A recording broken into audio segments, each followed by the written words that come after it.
So today we're going to talk about one of the empowerment tools that we have, which is our voice and the way in which we advocate for ourselves, for other people. It's one thing to show up to a town hall or meet with your elected official, but if you show up in the front page of their local newspaper, you're definitely going to get their attention. Natalie Caddis has got a response from Obama because she sends thank you notes and follow-ups. Oh, my voice is so small, but helping them figure out no, this is your story. This is this cool data point can actually make you super relevant. Here's the coalition that you can be part of to have a bigger voice.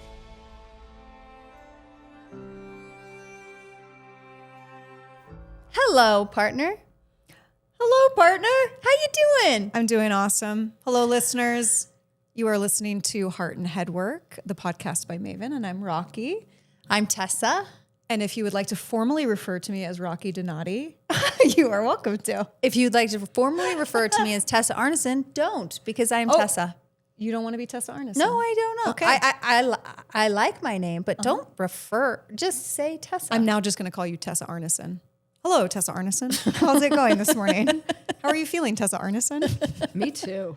Right? I like that. And this other third voice to join us is Natalie Caddis of Caddis Enterprise. You're not doing anything wrong. I love that you piped up to join in on the fun. We're just dicking around over here. So Okay, here we go. Natalie, like I said, is the CEO of Caddis Enterprise. It is a plastic manufacturing company here in Salt Lake, and we will give her an opportunity to talk a lot more about it because it's an incredible business. And I feel like I should drop a little birds, and that be the mind blower for the future story of what you're going to tell us. Future. Yes, thank you for having me. It's a pleasure to be here. We love you, Natalie. We're so stoked you agreed to say yes. May never say yes again to Tessa Arneson. We have our second guest, which is Jenna Caston, and she is the owner and founder of Caston Communications, which is naturally in communications. So we'll get more into that as also. But thank you for joining us. I'm so glad to be here. I was saying this is my first podcast. I'm so really Which excited. is awesome. Really, really excited. I'm excited to be with you on your first And I was saying, it's podcast. your fifth. And I'm sure we'll get into how Natalie and I know each other. Right. But typically, I'm the one pitching and booking her for these kinds of appearances. So This is the fact why that I'm so sitting next to thrilled her, that it's your first. Yeah. Because we're sitting with the pro, y'all. So the fact that this is I your was like, first. where is she? I was just Yeah, going to that's say, you. are you talking about me? Yeah. No, I'm Which talking is- about Jenna. yeah. Oh, I sorry, know. Jenna. Jenna's a professional. Let's see. So today we're going to talk about one of the empowerment tools that we have, which is our voice and the way in which we advocate for ourselves, for other people. We live inside of these systems, whether we're in leadership or in life, and there are ways that it feels misaligned or we want to change something. And how do we go about doing that? What are our individual stories about how we gained that ability to speak up? Because both of these women have very powerful voices, whether they're doing it for themselves or other people. And I definitely know that I would like to absorb more of that, and our listeners would love to absorb more of that too. I think there's a lot of mystery behind this word, advocacy. Advocacy. What does it even mean? Yeah, what does it even mean? How do you do it? How do you get there? Who, And what, where, when, why, how? it's something that's very near and dear to my heart. And so we just want to pull back the curtain on, actually, it's quite easy to get involved. And then there's pieces that are harder, of course. But what does it mean to be, what does advocacy even mean? How do you all define it? Well, That's I love my the question. cliffhanger. Because before we do that, we'll go into our little meet the moment. I know, it's so odd for How us could to I flip possibly roles and you'd forget? be like, all right, let's move on to the meat. And I'm like, no, let's take a pause. MEAT. MEAT, the meat. Instead of meat. MEET. Those of you that have been listening know that we love to do a little drop in right in the beginning. And we started this because we thought we just need a way to center the conversation and to downregulate our nervous systems. Yeah, It's I one was of the having reasons trouble. We I kept going away from the mic and I would get a little blurry and then Tessa would be crying and I'd tune out. She's not wrong, y'all. That's a good summary. She's not wrong, y'all. So please laugh, say something. You are more than welcome to. Because Natalie knows Tessa very well, and this is quite literally. I You're know like, you both very well. and can you see And me I going know like, Jenna too. So I'm all like, this is fun. what the fuck is she doing? She's crying again. I can't handle this. Yeah. But now, once I Now, do the meet the moment, You're okay with my tears. Yeah, she cries, and I'm like, Yep. "What's up? I'm here for you. I love you." I'm also Her hand doesn't get hot when she's sitting Oh, I'm there. still sweaty. How you doing, Jenna? A little sweaty, but I'm doing okay. Fuck yeah. Okay, so meet the moment. All this is a little drop-in meditation. And I think there's a lot of pressure around meditation. Breath work for those who feel uncomfortable with meditation. Or just, we're going to ask you to breathe slower than your normal breath. Okay. Okay? Let's go. It won't be long. Just a way to set the container for the real life human conversation that we all desire here today. So find a spot that you can get still for a few moments, if that's available to you, and land here.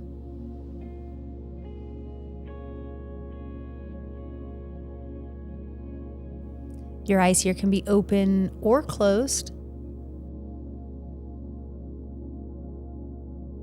What's around you?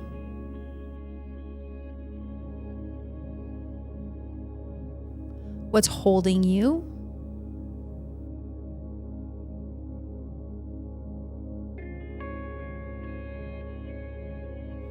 Is there anything here that you can set down for today?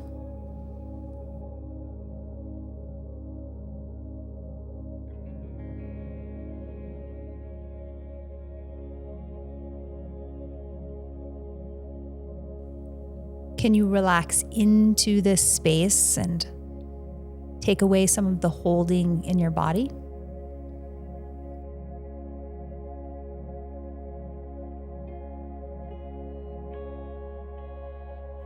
As you become settled here in this space, can you take a flashlight into your little heart and look around and see what you're working with today? When I ask the question, how are you?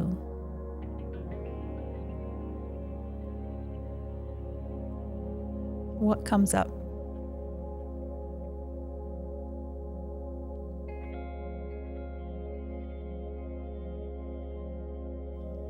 Just acknowledging that and letting it be.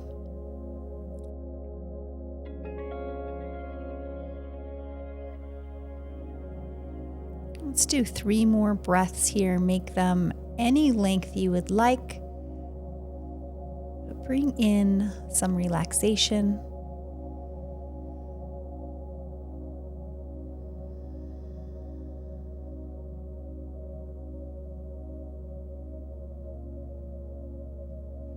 And on that 3rd breath, maybe wiggle your fingers and your toes. When you're ready to open your eyes, coming back into the space.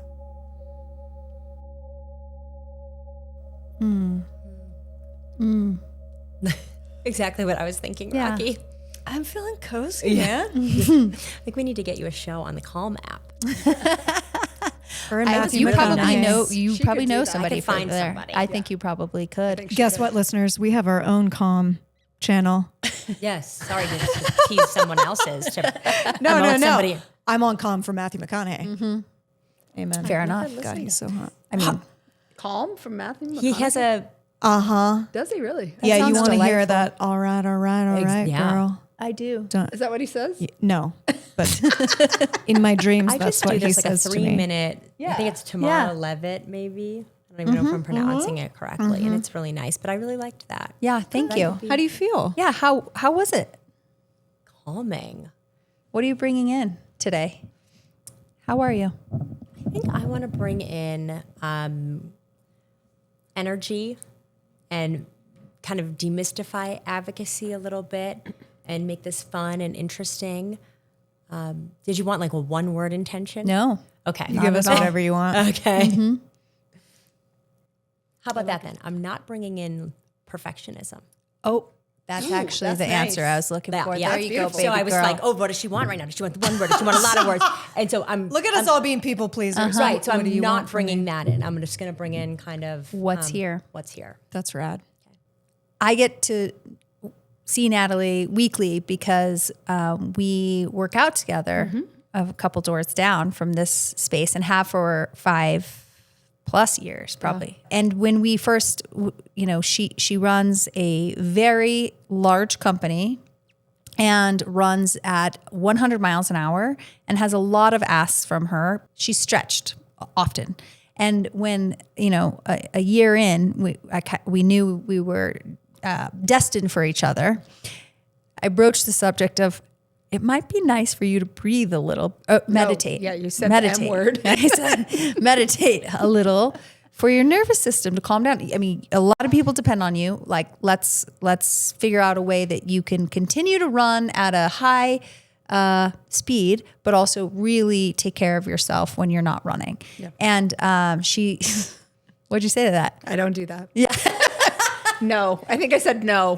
She said no. And I don't say no a lot. But I said no. You said no. No, I don't do that. And then I, as I love to do, is just be able to really understand and read people and figure out how could she maybe be okay with this? So we started calling it breathing. Yes. So that was your entry point. And yes. I love it. So those of you that are anti-meditators, that's fine. Keep it up, but maybe experiment and play around with, but I do like to listen to my breath or hear my breath.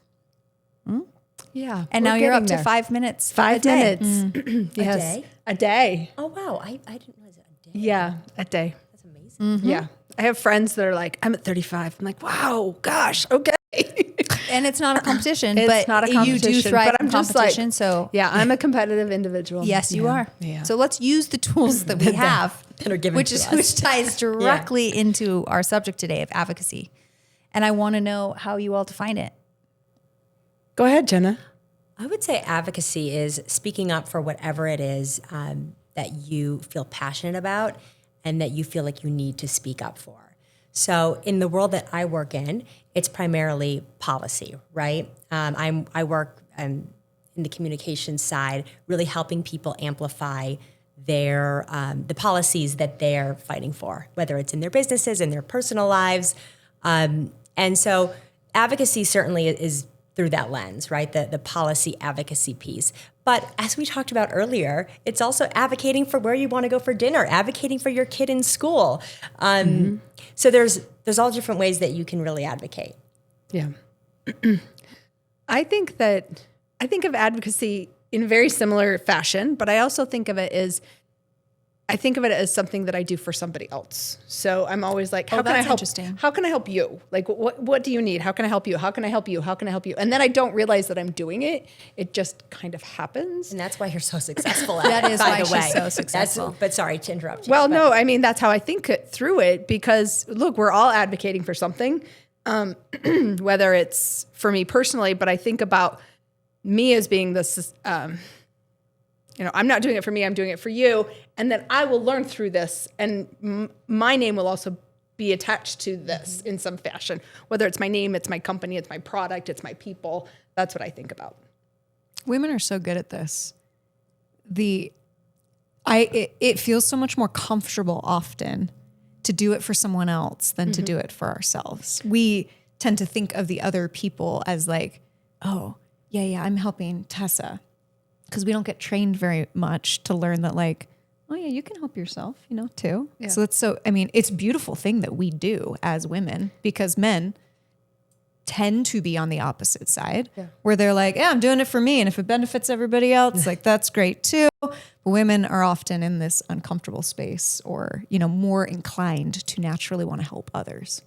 I think it's almost like we then get that secondary benefit of when it does bounce back. Right. And it's great for ourselves too. We just left a retreat weekend, which is such a beautiful, squishy space for me to guide. And we got to be up at Maple Grove Hot Springs and lead a group of 27 people. And what I thought through Qigong, through meditation, through cold plunging, through sauna, through sharing, through just She's connection. advertising our retreats, guys. amazing. I know. If you would was like to delightful. join, please visit our website, mavenslc.com. Yeah. Amazing. Okay. Yeah. So what I'm saying, how I'm tying that back in, is what I was thinking about after the retreat. after the retreat, I got to have some space just for myself. I woke up the next morning, that was my birthday, and I was thinking about, oh, wow. You know, what I really loved about being able to do it that weekend was that I got to be in service to others. And that was such an aha moment of, wow, this is advocacy, right? I'm holding space for other people to really be able to have the time to look inward and, you know, basically heal themselves. But this idea that of like, we're allowing or lifting others up is something that I know the two of you do so well. And so it was just this like total aha moment of, I really like to be in service to others. Service to others is advocacy, right? And it's not always to others, because as we just discussed, it's also that bounce back of, you might be starting out doing it for others, but there's also such benefit that, Natalie, I know you've had enormous amount of personal gain as well as a secondary symptom, outcome Yeah. by serving others. And I think that is incredible. If you're going in and just advocating for something that only helps your business, you know, and especially like from my time on the Hill, when I would see people come in and they would advocate for one little tax credit that only helped their business or whatever it was, you know, that was not as compelling as someone who came in with a message, you know, this is how it's going to help the community. You know, this is, okay, this is, you know, there's a group of us here and we all feel this way kind of thing, right? So I think it's such a good point that it's not just a solo, you know, it's not just how one thing's going to help you. That's not going to be, it's not good, but it's also not going to be effective. Right? It's more effective to be part of a larger group and have something that you're advocating for that's actually part of a larger cause. Yeah. Yeah. And I think you mentioned right in the beginning that passion, to really be close to that passion on what you're advocating for, is when you get the best, I don't want to say results, maybe that's the wrong way to think about it, but if you're really, really close to that beyond this one tax credit, but instead broadening that to, I believe in small business. Right. Or how is this going to help my workforce or our workforce in our general community? Or our city, you know, so you're thinking beyond yourself, maybe a piece of this. I was also just thinking while you guys were talking, the idea that even just saying something out loud, quite literally just expressing it, even if it's only to one person, is powerful advocacy, because watching someone else speak is inspirational. Right. To either reflect my own story or give me courage to then say, oh, I want to speak up too. Yeah. So I feel like even if it, for us, doesn't land in the result that we expected, just the action of it is valuable for other people too. We need background on these two beauties. I would love to hear about how you came to take over a family generational company that was your husband's family, not yours, and you walking into that role, and how you actually did that. I joined the family as a wife. Caddis Enterprise is a second generation family business. We, in 2026, it's now 2026, we are now 60 years old. So, wow, 60 years. congratulations. So we're going to do some PR stuff this year. Call me. I know. I'm like going to call Jenna. We're mapping that out right now, but it started in the kitchen oven by my father-in-law in 1966, and it started as a hobby. He is an aerospace engineer, and did industrial design, and was really just forming plastic products for friends. And hey, I have a problem over here. Let's thermoform something, and that's what started the company. So in the 80s. They got their first contract with Boeing, and that's when they incorporated contract, I'm sure. Yep. They incorporated, they were OEM manufacturer on component pieces in lavatories. Can you tell everybody what OEM means? Yeah, it's the original equipment manufacturer. And we make those products today. We still make them. 60 years later. 60 That's years so later. cool. Yeah. Wow. And so when you think about aerospace here, it's like all about traceability and its longevity. Admittedly, I don't think a lot about aerospace at all. And so that is actually very helpful context. that longevity. Yeah, longevity. Well, which I and would it's have never interesting thought because of. it's traceability. So you need to have full traceability. So on our products, I have to have full traceability of who made it, when they made it, what raw materials were used, where did the raw materials come from, what were the component pieces of the raw materials. So I have traceability that goes all the way back to before this was like, again, we're a plastic manufacturer. So it was a powder at one point. Where did the powder come from, right? And this was their business. My husband was an engineer, is an engineer there, does the design and development. And I had a career with Marriott, with Ritz-Carlton. I worked in the hospitality industry. I opened a coffee shop, did lots of things. And in 2008, which we remember the economy. Oh, yeah. Tell our listeners who may not have been born into that. I'm just kidding. Yeah, that was the Great Recession, we'd call it. My mother-in-law called me and she said, I don't know what to do. Can you help me? Oh, another amazing woman. And I said, well, I don't know. So Asking for help, I think, is always amazing. Oh, absolutely. Okay. Yes. And so I came in. She had 2 weeks of liquidity and no business on the books. And I said, I don't know that I can help you. And she's like, well, I've invested everything and I would have to live with you. So I was like, okay, let's do this. Let's go. And this is my introduction to manufacturing, ladies and gentlemen. That's so fucking rad. So I had no idea what. How'd you do it? Well, my first only focus was financing. Like, how do I get more money in this door? Like, how do I find the money to pay the mortgage on her house? And so, you know, when you're mission focused, you're mission focused. Yeah. And so that was a big part of my entry point is just managing the decimal point. But like how? Yeah. What did you do? What, were you calling banks? Were you calling friends and family? No. I remember you telling me about the CFO that you called that ended up becoming your CFO. Uncle Bob. Uncle Bob. Uncle Yes. Bob. Yes. He had retired from ATK, a large government contractor. He was the CFO there. And he had retired early to help take care of his wife who had passed away. And I said, Uncle Bob, will you come help me? And he did. I was like, I can't pay you. I can make dinner. And That's pain. but come Love in and them. help. And so he did. And he taught me, like, he would sit down and he would be like, here's a T-chart. Here are debits, here are credits. Here's where you have no money. Here's what you need. And every time he would be like, okay, so we should capitalize this asset. I was like, what does that mean? And he would go through it. And I was like, okay, so what if we don't capitalize the asset? Give me that, you know, give me both sides of this. And he was like, well, here's what a real company would do.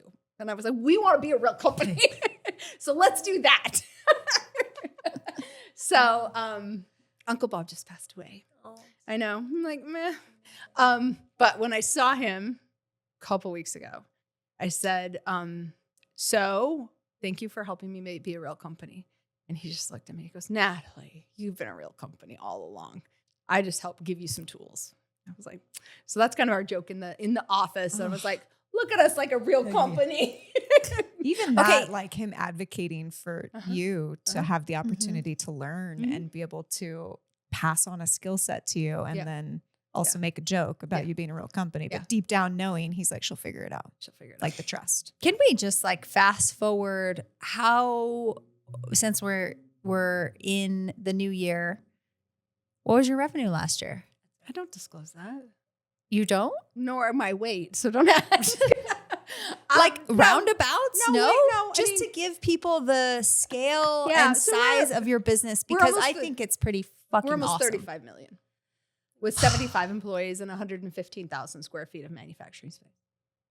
Fucking boss, yo. Incredible. I am lucky And, to know you. Here's the exciting thing, I think. I mean, it's all exciting, don't get me wrong, but we are exporting product into 17 countries, now in Africa as well.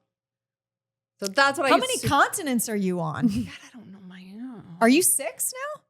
Sure. Maybe even Antarctica. They could use plastic too. No? Not in Antarctica. Okay. Not yet. The penguins. I know. The penguins. That's So- amazing. Speaking of birds, Speaking of birds, so we make, can I tell you what our products are? I think this is incredible because I remember Tessa was explaining to me what it was. And I was like, I don't like really get it.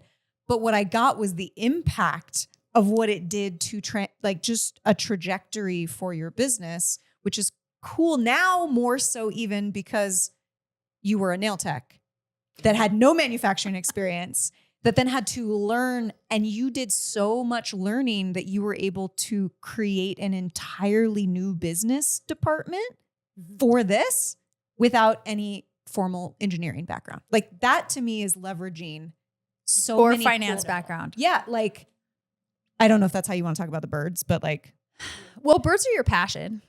They have become my passion, actually. They weren't always. So that's what happens when you get 40. oh, You're like, oh, well, I'm But- also look at that woodpecker. What kind of woodpecker is it? Oh, it's a really nice looking. Does it sound like? No, I'm just kidding. Yeah. Talk about your birds. well, I'm more about vultures. I love vultures. Vultures, yeah. Mother Nature's cleanup crew. Mm-hmm. Very important to the ecosystem. But our products, so we make plastic products that cover and protect the power utility infrastructure. So to prevent animal-caused power outages and wildfires.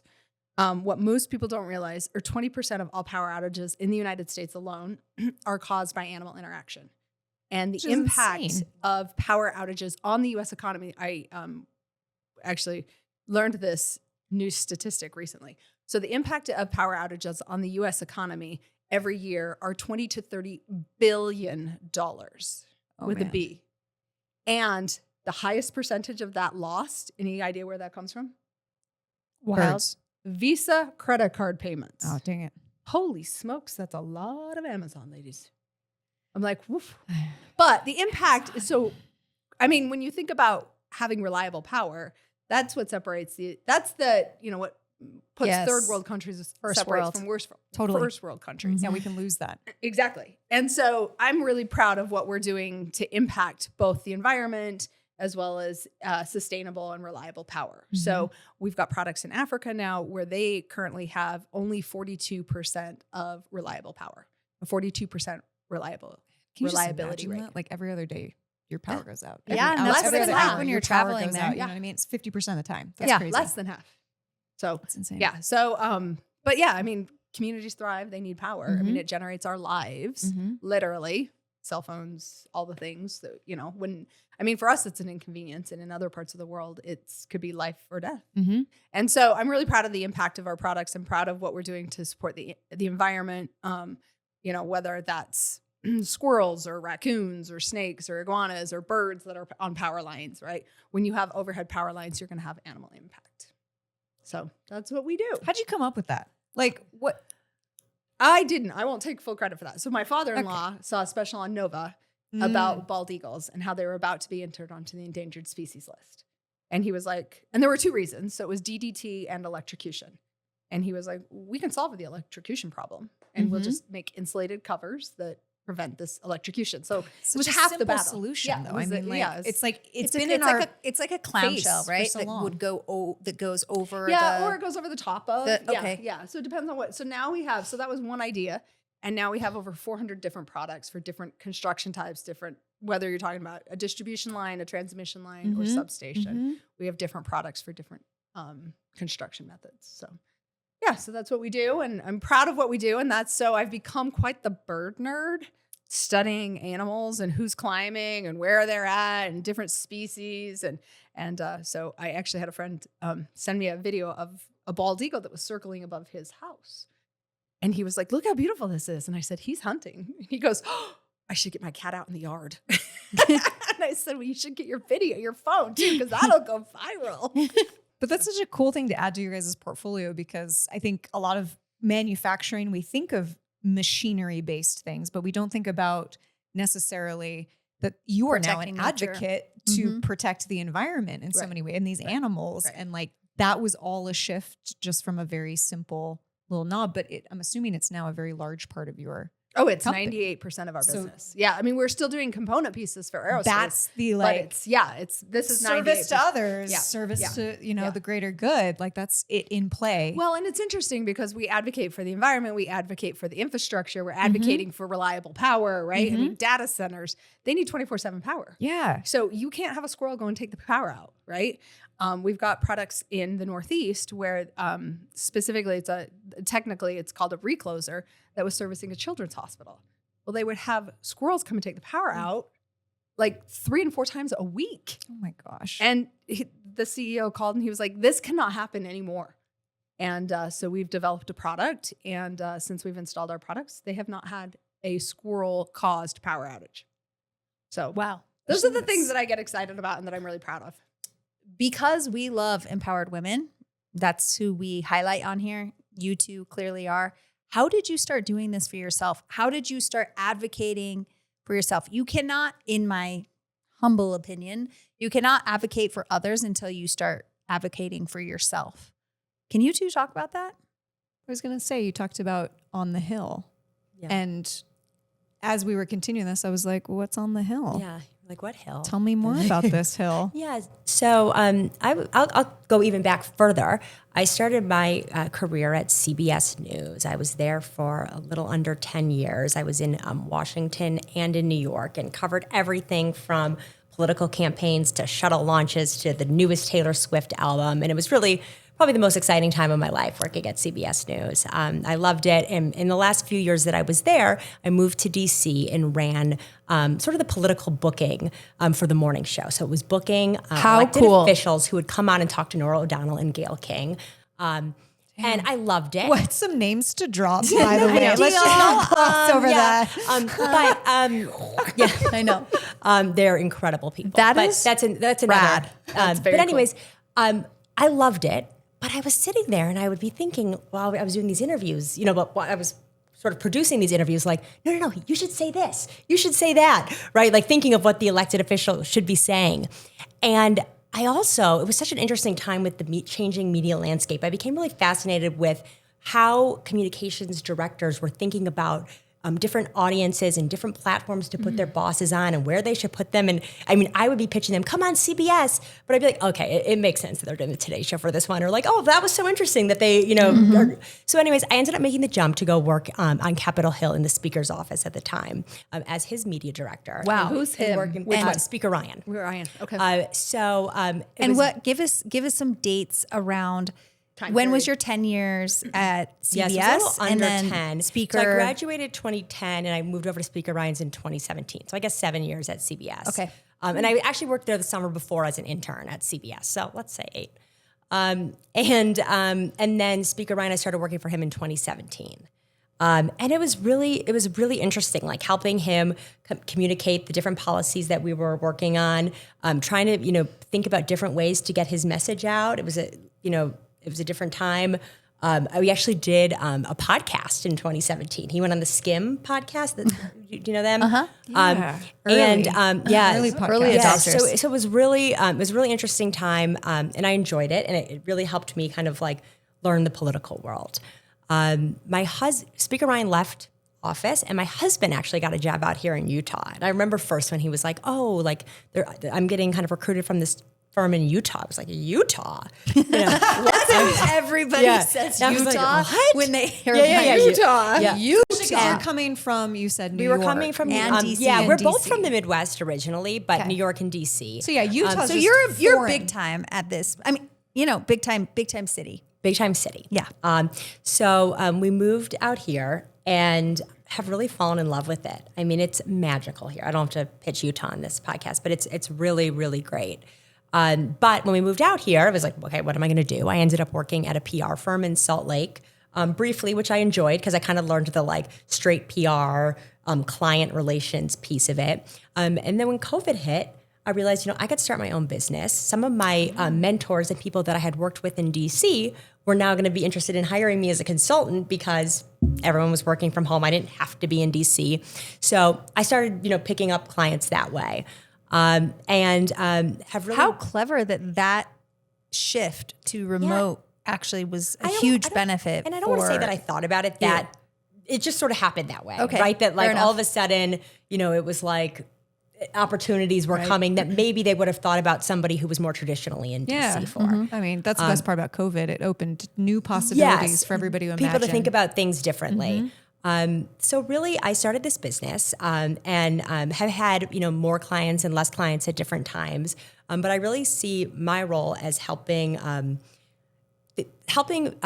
clients, businesses, entrepreneurs, nonprofits tell their stories. Right? How can they most effectively tell their stories through the media?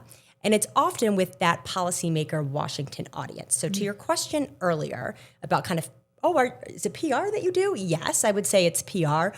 But I would say the public affairs piece comes in when you think about like a policy goal. Got it. So like PR for a policy goal or for a Washington policymaker audience. Got it.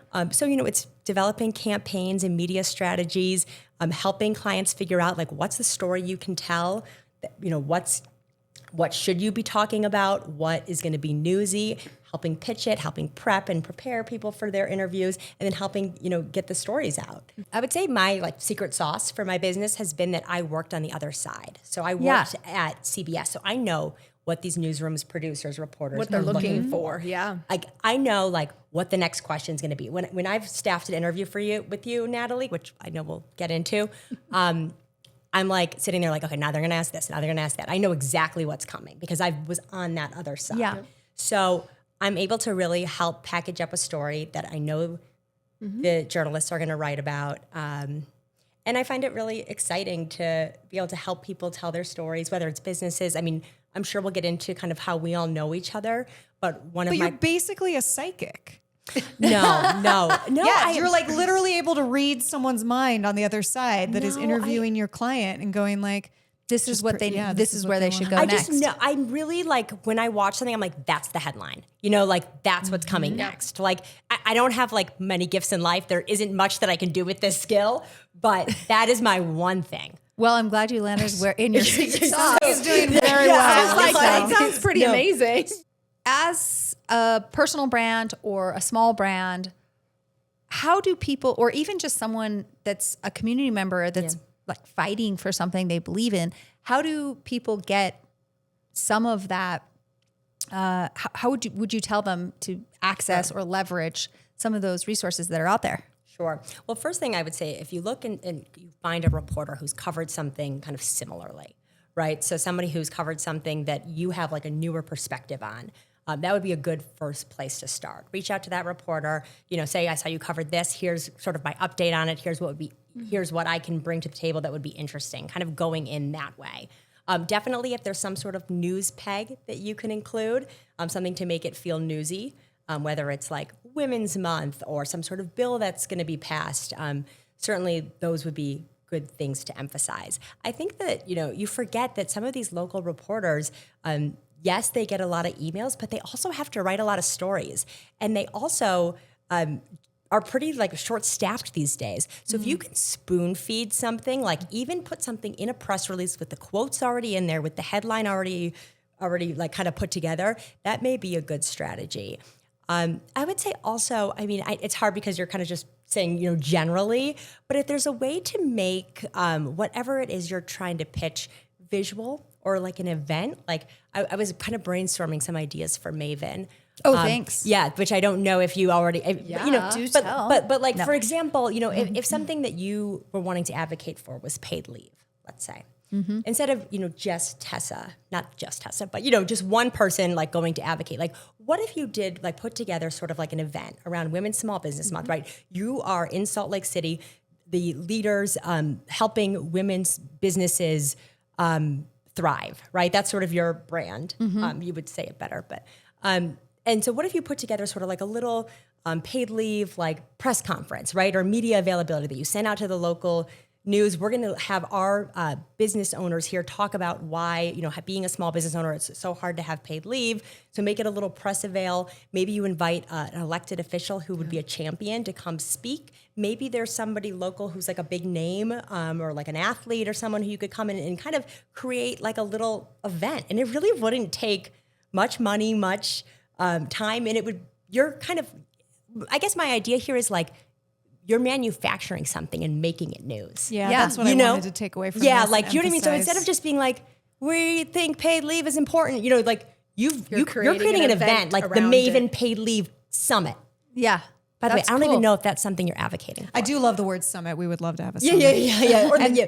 And I think what's so important about what you're saying is oftentimes we have a tendency to sit back and expect that people hear our story just through the mill or because they witnessed something. And the reality is it is our job to advocate the stories we want people to hear and know and understand about us, whether that's rewriting an old narrative or sharing a new one. And that, I think, is often overlooked as we think the media doesn't care. Well, of course the media cares. What are the best stories on the planet? Human stories, the transformation stories, the stuff about penguins doing whatever penguins are doing that tug at our heartstrings. That's so much more interesting often than anything tactile or practical. And they need to hear it from someone. Otherwise, they don't know it exists. So I mean, that's what I'm taking away from it. Is like, I need more action. Yes. That is advocacy in its own way. It's one thing to like show up to a town hall or meet with your elected official, but if you show up in the front page of their local newspaper, you're definitely going to get their attention, right? If you're writing an op-ed in their local newspaper, you're definitely going to get their attention. Using the media as an amplifier is a way for policymakers to not be able to ignore something, right? If it's being covered. The advocacy piece, I think, is really cool because, as you said, like you could actually make real change. And just being able to help clients who think like, oh, my voice is so small, but helping them figure out like, no, this is your story. This is like this cool data point can actually make you super relevant. You know, here's the coalition that you can be part of to have a bigger voice. And a lot of people don't realize, you know, they think it's just me, you know, how can I make change?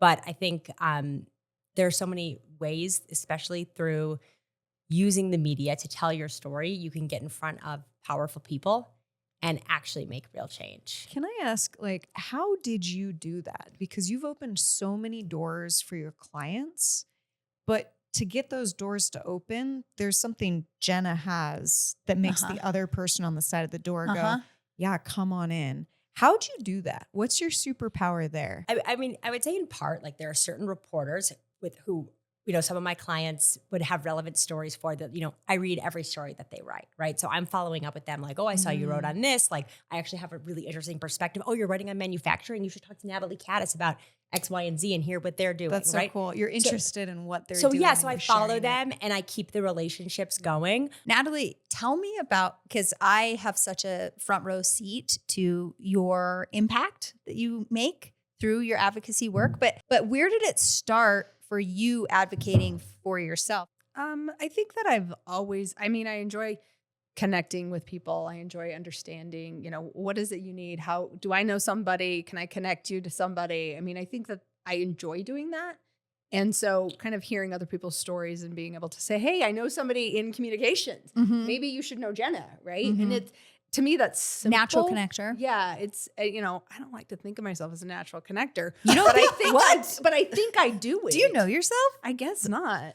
I mean, I don't know, Jenna. Why do I do this? When I was thinking before this podcast about sort of like what would be tips that you would tell someone to advocate, it was on how to advocate. It was like, be Natalie Caddis. That was like literally in bold with an exclamation point.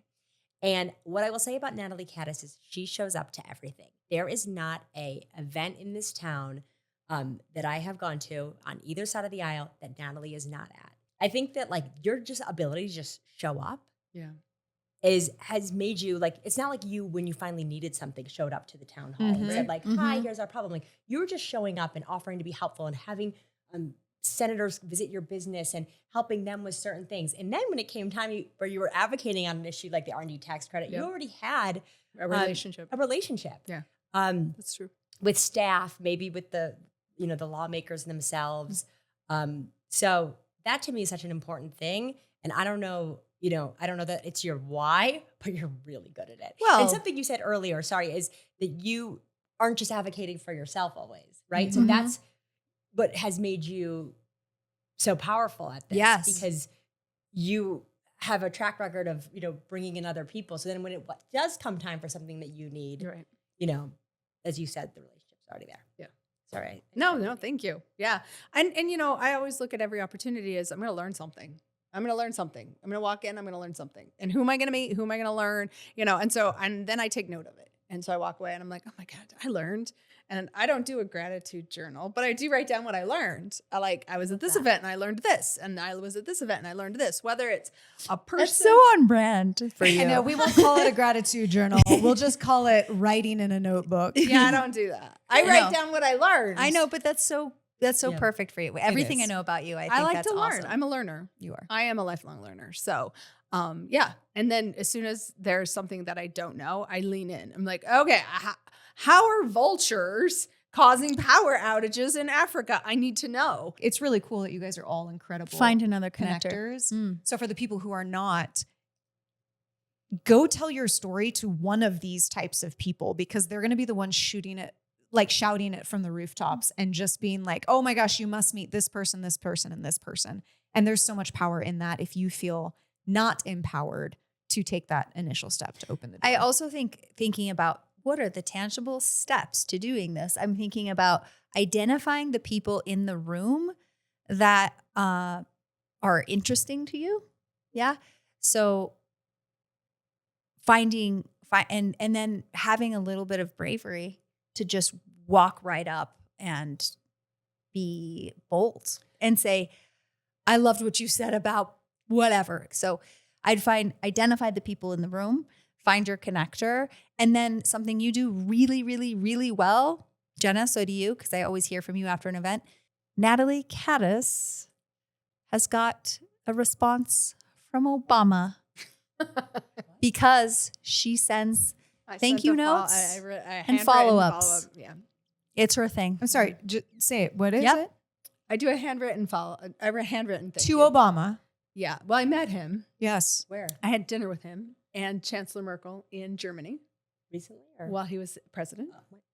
You wait until the last minute to Yeah. drop this. While he was president.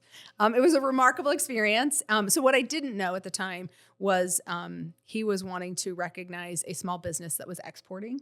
And so he kind of sent it out to the Commerce Department to say, hey, can you help me identify a small business? There were 3,500 small businesses that were nominated, and I was the one selected. That's incredible. It was a really amazing experience. And so I just, and I do this because I got so much from the experience that I feel like I need to say thank you. And look, I had no idea if he would ever read it, if it Oh ever my even God. get to his desk. It's your fucking gratitude journal. Oh, hell. It's her learner journal. It's my learner journal. Sorry.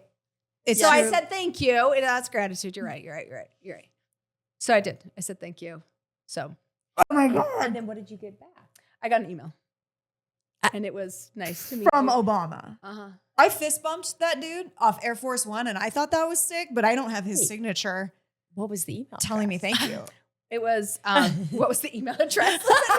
She's like, I want to know if it was him. It was, I don't remember. I have it somewhere. But it was at, Did you print it in Obama. of course I .com. did. I printed it. I didn't frame it, but I have a picture of us. Okay. Yeah. Framed in But my just office, so yeah. this has happened. This is not okay. So Natalie gets invited to a lot of cool shit at many levels. But the point is, people, this is not rare for her because of her ability to see people, follow up, and tell them what and how appreciative or what they learned, what she learned. It's not what you know. And this is important. So like these are 3 tangible takeaways. Follow up. Find a connector. Give the Find list. the person in the room, follow up. Was there anything else? I feel like those are the 3. That's pretty And good. refine your story. Refine your story. Refine your story. Mm-hmm. Yeah, know what you're going to say. Well, we would love listeners to be able to learn more about you guys. So where's the best place for them to find you, Jenna? Probably LinkedIn. Great. We will Yeah. put the link in the Okay. show In notes. the description. Okay. But it's, again, Jenna Keston. Yes. Yes. And Natalie, where's the best place for them to find you and or Caddis? Yeah, LinkedIn. Or our company website is caddis.com, but yeah, you can find me on LinkedIn. Okay. And that's KADDAS.com. And we will And put Kasten. that in too. It's Yep. Kasten. A-N. Oh my goodness. It's like we're in a Sorry. spelling bee. Yeah. Mhm. K-A-S-T-A-N. A-N. Mhm. Okay. I always forget if it's 1 or 2 D's. Yeah. There you go. Double D's. We're not here for perfection. So Yeah. thank you. We're how we learning and started. growing. Mm-hmm. Love Thank you, you. people. Thank you so you. much Thank for you, guys. coming.